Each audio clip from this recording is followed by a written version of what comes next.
Hello and welcome. I'm Dr. Gregory Hume, and on behalf of CME Outfitters, I'd like to welcome you and thank you for joining us for today's CMEO briefcase entitled Switching Antiretroviral Therapy, ART, in Your African American Patients, When and How. Today's program is supported by an educational grant from Gilead Sciences, and I'm the COVID-19 Vaccination Coordinator and Senior Director of HIV Services at Cook County Health. I'm an associate professor, Department of Internal Medicine in the Division of Infectious Diseases at Rush University Medical Center in Chicago.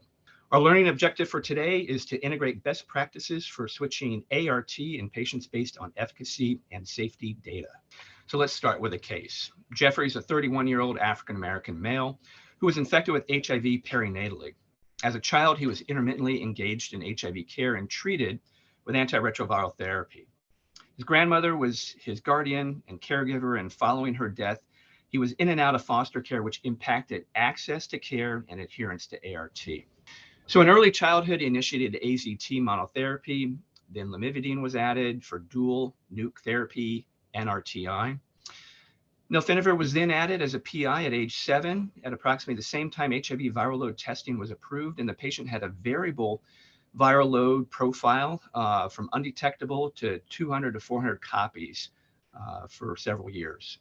Later, he switched off nalfinavir to lopinavir ritonavir for easier dosing and tolerability.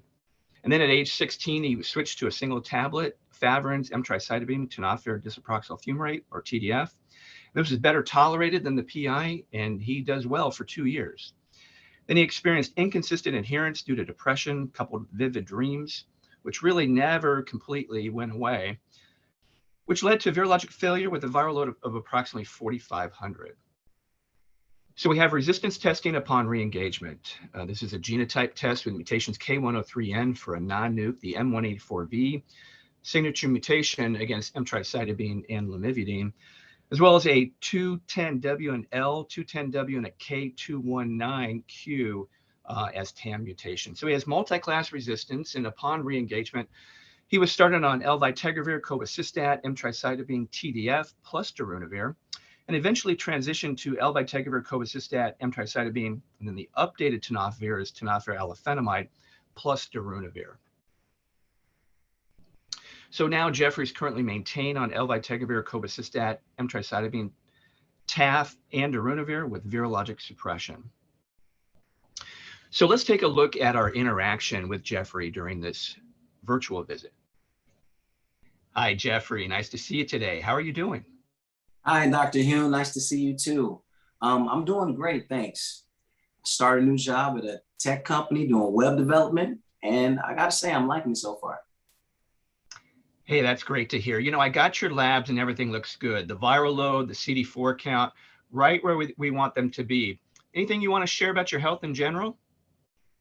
Nothing from a side effects perspective, but I have to say, I feel like I've always taken pills, lots of pills. And I would just like to get back down to taking one pill like I used to when I was a teenager. I hate to upset the apple cart, but man, it would be nice to simplify things. And now for our audience response polling. Should further resistance testing be done? Yes, no, or I'm not sure. And at this point, this is a proposed stable switch. So Jeffrey's undetectable, he's virologically suppressed. So I don't really find a role for resistance test of proviral DNA at this point. We already know what his resistance test profile was from that genotypic test upon re-engagement.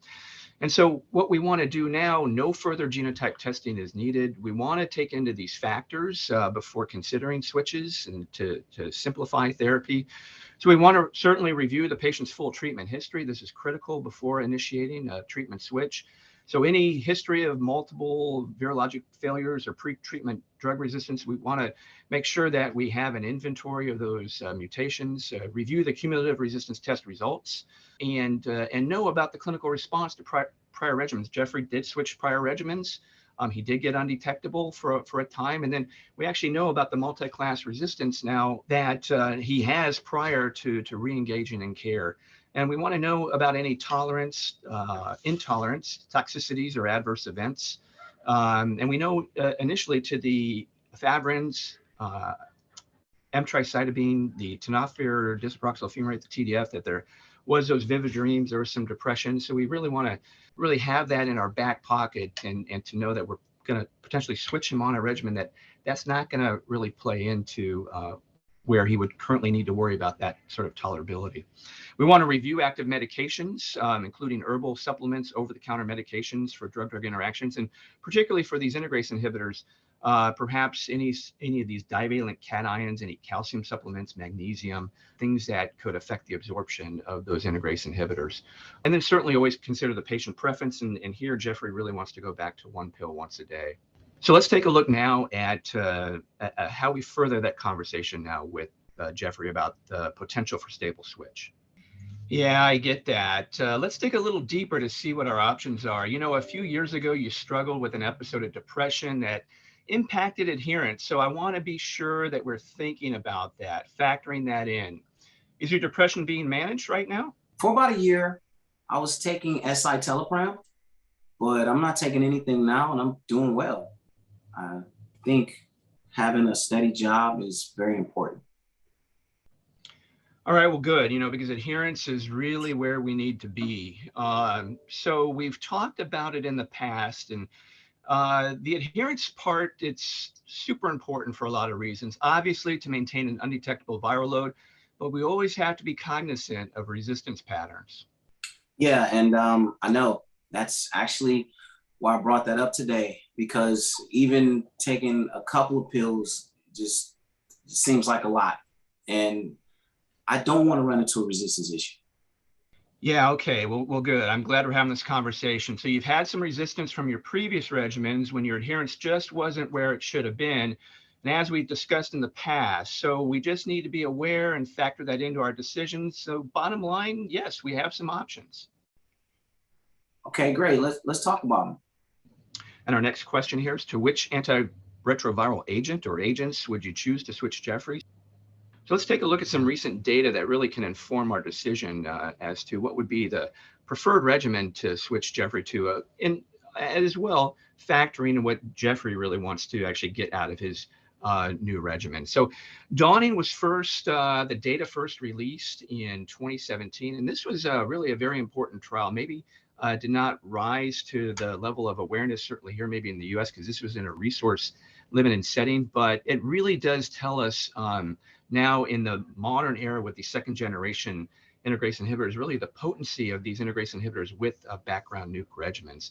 And so this was looking at patients that had failed a regimen that had 2 nukes in the background. Most of these failures were with efavirenz. And so these were first-line failures, and the patients were randomized 1-to-1 to receive either dolutegravir with 2 nukes that were chosen by the provider based upon what they felt was going to be the most active 2 nukes, and then randomized to the PI, lopinavir, ritonavir, again with what were to be regarded as the most potent 2 nukes. Not all resistance testing was available at that time of the switch. So it was really by provider informed preference what those 2 nukes were going to be. And we see here at 48 weeks that this was a superiority was met with dolutegravir plus those 2 nukes at 84% versus 70% with the lopinavir ritonavir arm with the 2 nukes. This study was actually stopped early because of this superiority. And it really supports now dolutegravir as a second generation integrase inhibitor with these 2 nukes. And it suggests that maybe just one fully active nuke combined with dolutegravir would be highly effective, because there were a majority of the patients actually coming into this trial that were randomized that had nuke resistance, that had M184V. And we can see with the 2 best nukes that you could probably choose from, that maybe only one of those would be active, and the dolutegravir, the integrase inhibitor, really carried the regimen toward virologic suppression. So very important trial, second generation integrase inhibitors with probably 1 active nuke that could then really lead the way toward virologic suppression in those first-line failures. And we see here in the licensing trial, one of the licensing trials actually for bictegravir, the single tablet regimen, bictegravir, emtricitabine, and TAF, These were patients that were being switched off a virologically suppressed FTAF with dolutegravir and randomized to either continue that regimen or switch to the single tablet regimen, bictegravir, emtricitabine, TAF. And we see here that there are very high rates of virologic maintenance of suppression at 48 weeks. 93% in the what we call BIC FTAF versus 91% in the dolutegravir FTAF arm. And this was a non-inferior type endpoint, and so pretty much equally worked well. And it just says that if you're going to make this switch off dolutegravir and FTAF, that single tablet regimen, bictegravir, emtricitabine, TAF, will likewise maintain virologic suppression.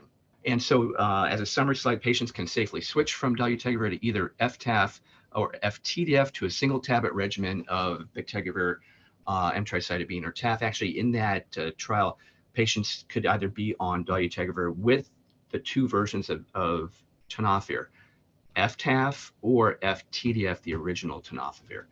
So this virologic suppression was maintained regardless of resistance to nukes or prior history of treatment failure. So at baseline, 25% had nuke resistance to either prior virologic failure or treatment with a non-suppressive single or dual nuke based therapy. And again, going in though, they were virologically suppressed. It was a stable switch. And so this may be of interest. BFTAF, BIC-FTAF may be of interest to older adults or those with cardiovascular risk factors. Again, the protease inhibitor containing regimens may be associated with higher lipid levels or increased risk for cardiovascular events. And as well, we've seen some of that data with potential increased cardiovascular risk with recent use of abacavir. So now we look to the BRAVE study. And so background for BRAVE, within these licensing trials for bictegravir, emtricitabine, and TAF, 26% of those participants were Black or African American. And so here we wanted to have the representation now in a standalone trial for bictegravir, emtricitabine, TAF among African Americans. So this is a randomized, open label, active controlled phase 3 trial that evaluated a switch from, and again, this is a stable switch, 2 nukes with a third agent, to bictegravir FTAF, so single tablet regimen among Black persons living with HIV. We can see here a very good denominator or sample size going in with 495. A majority were already on FTAF as a nuke backbone, 67%, 19% were on FTDF, and then 14% were on abacavir at 3TC. And that third agent was really mostly integrase inhibitors, 59%, but also 29% non-nuke, 6% PI, and 6% other. We see here actually that there were cases of past resistance to nukes, balanced in both of the randomized, actually it was 2-to-1 randomization, BIC-FTAF to continuing their baseline regimen, 13% versus 16% for the baseline nuke resistance. High degree of non-nuke resistance, not surprising, a lower barrier to resistance in the first generation non-nukes, 21% versus 19%. And then PI resistance, 11% versus 15% in the baseline regimens. But we see here again for the 24-week data that patients overall maintain their virologic suppression regardless of whether they had M184V in the background. And in fact, there was really no difference for those, whether they continued their regimen, which is already suppressive, versus if they switched to BIC-FTAF. And again, these virologic suppression rates are 95% and above, which we would expect with the performance characteristics of the single tablet regimen, second generation bictegravir with FTAF. And again, we see here now at 72 weeks that we now have durability from the 24-week time point. This was just recently presented at IAS in July. There was, at 24 weeks then, patients then could switch over if they continued on their baseline regimen, could switch then the single tablet regimen bictegravir FTAF. So this is a delayed switch. And we see there that we really had 99 to 100% virologic suppression even after that delayed switch to the single tablet regimen BIC-FTAF. No treatment emergent resistance was detected in any treatment group. So in this large group African Americans now, we see that that maintenance in a stable switch strategy to bictegravir FTAF, regardless of of let's say an M184V in the background from prior treatment failures, this maintained virologic suppression in these patients. So when we look at stable switch, what are the drivers for stable switch? What are the reasons? And we look at optimizing this ART regimen for our patients. So certainly managing or preventing any short-term or long-term adverse events. Patients that come in with higher pill burdens, we saw this with Jeffrey. He just wanted to get down to that single tablet regimen. Higher pill burden versus anything beyond once daily dosing, let's say BID dosing. Get it down to once a day. Pregnancy, difficulties with any food or fluid requirements or restrictions. Again, to prevent or mitigate drug-drug interactions to minimize those potential DDIs, and then actually to reduce cost as well. So let's take a look at some of the data then when it comes to stable switch options for bictegravir FTAF. So in the GS380 1878, this is a stable switch from a boosted PI from 2 nukes. And again, that N, we want that N to be around 500, 577. All participants who switched off the PI and the 2 nukes to bictegravir FTAF had sustained virologic suppression. We see here, this is coming off of at least 2 pills onto a single tablet regimen. Now, taking a look from one single tablet regimen to another, dolutegravir, abacavir, 3TC switched to bictegravir FTC FTAF. This is the GS380 1844 study.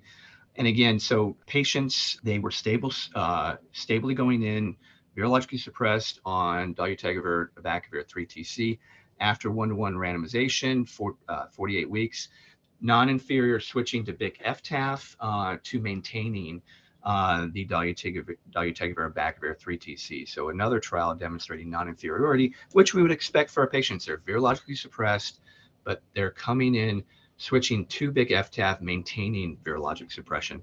And then finally, the GS380 1961 trial, where patients, these were non-pregnant women with HIV, virologically suppressed on elvitegravir, cobicistat, emtricitabine with either TAF or TDF, and randomized to switch to BIC FTAF. And this again was non-inferior. So we see very consistent findings, non-inferiority, maintenance of virologic suppression, and a stable switch coming off a previous regimen that may be multi-pill or dolutegravir based or elvitegravir based onto BIC FTAF, showing non-inferiority with maintenance of virologic suppression.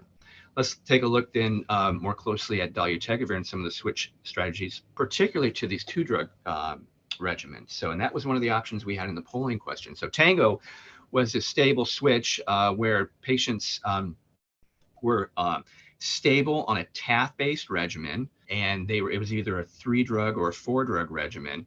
And then they were switched, again, randomized 1-to-1 to dolutegravir 3TC, so a 2-drug regimen. And after 48 weeks, this performed well. So the dolutegravir 3TC, this was non-inferior to maintaining virologic suppression versus those continuing on their TAF-based suppressive regimen. But importantly, there's some key exclusion criteria. So any history of a major nucleoside reverse transcriptase inhibitor or NUC or integrase inhibitor mutation, and they were excluded. So that would exclude those with a history of, let's say, of an M184V. Striving was a switch where they were suppressed on 2 nukes and a 3rd agent, and then they were randomized to switch to abacavir, dolutegravir 3TC. So this is the single tablet regimen with dolutegravir 3TC and abacavir. And again, this was a delayed switch strategy, 1-to-1 randomization. And then finally, at 24 weeks, all participants had the opportunity to switch to abacavir, dolutegravir 3TC. And this again was non-inferior, met non-inferiority at 48 weeks, where those that were switched to abacavir, dolutegravir 3TC, 3-drug regimen, they were virologically suppressed to the same degree as continuing on their 3rd agent plus the 2 nukes. And then finally, the SWORD trial. So this is the 2-drug regimen, dolutegravir, rilpivirine. Again, one of the options we had for Jeffrey in the potential options for switching. And these were patients that were virologically suppressed on a 1st-line or 2nd-line ART regimen The third agent was any third agent, and whether it's a PI or an integrase inhibitor, a non-nuke, and then plus the 2 nukes. Now, importantly, again, this is a 2-drug regimen, so we need to be careful. Key exclusion criteria: any major resistance-associated protease inhibitor, integrase inhibitor, nuke or non-nuke mutations, or the integrase resistance-associated substitution, the R263K. Those are exclusions. So again, we would have those patients that if they had an M184V in their background would be excluded from this type of switch strategy. But at 48 weeks, those that were virologically suppressed made the switch to the 2-drug regimen, dolutegravir, rilpivirine. That was non-inferior to continuing on their current suppressive therapy. And finally, we have doravirine as the switch option, which we saw in one of the polling questions. So these were patients that were virologically suppressed on 2 nukes and either a boosted PI, elvitegravir, cobicistat, or a non-nuke, and they were randomized. Larger trial, 670, switched to the single tablet regimen, doravirine, 3TC, so lamivudine, and TDF. So this isn't TAP, but this is TDF. And again, we see here 48 weeks non-inferior. Those switched to the single tablet regimen, doravirine, 3TC, TDF. They did as well virologic suppression versus those that stayed on their current suppressive regimen. And also, this was associated with a more favorable lipid profile compared to those coming off of a boosted protease inhibitor. So doravirine, TDF, probably, again, what we know is more lipid friendly.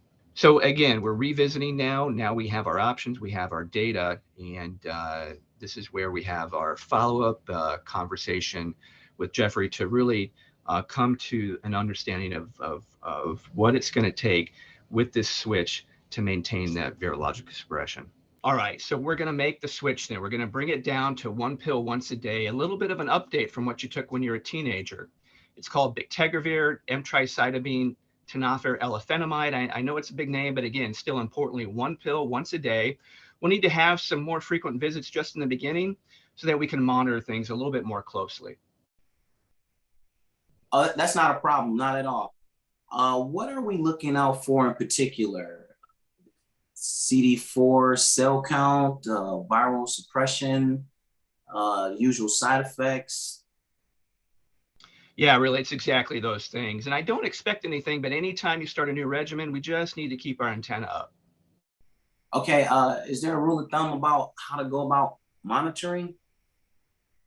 Well, we do have some guidelines, and we'll be talking about those. What do the guidelines say? And coming off that conversation, we talked about guidelines. So these are the DHHS guidelines for monitoring after a regimen switch. And here's our polling question then. And so here, the correct answer actually is C, monitor patients within 3 months after that switch.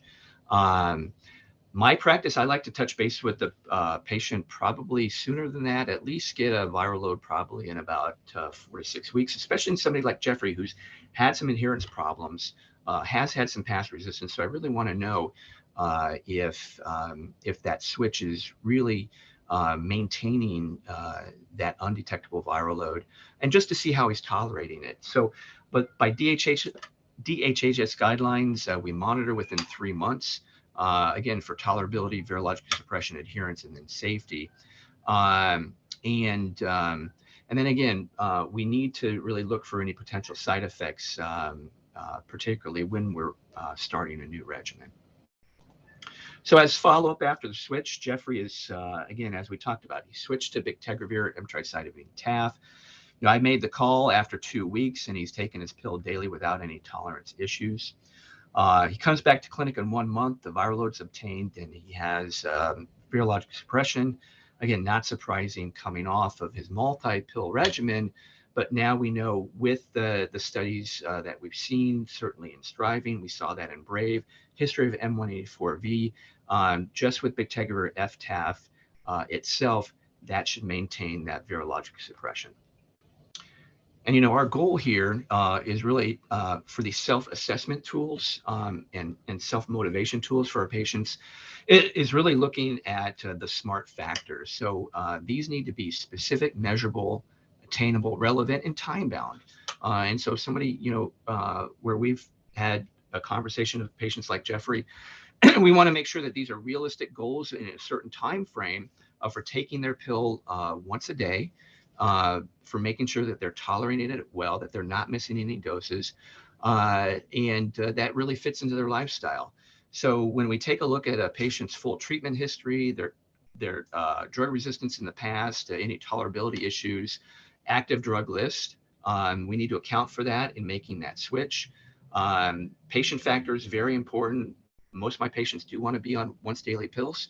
If they're taking, again, pills, there are now going to be developments of even other types of delivery methods rather than just oral pills. But for right now, most of our data is with these daily oral regimens. And so when you're making that switch, you need to have that shared decision making with the patient for their preferences. The high pill burdens, the dosing frequencies, these can certainly impact adherence. And so when you look at your SMART goals, you say when you're coming off these high pill burden type regimens, what are measurable and specific goals, and are these attainable? And certainly for most patients, they are. And then finally, again, we want to monitor those patients after the switch for, again, those tolerability, virologic suppression, and adherence by the DHHS guidelines.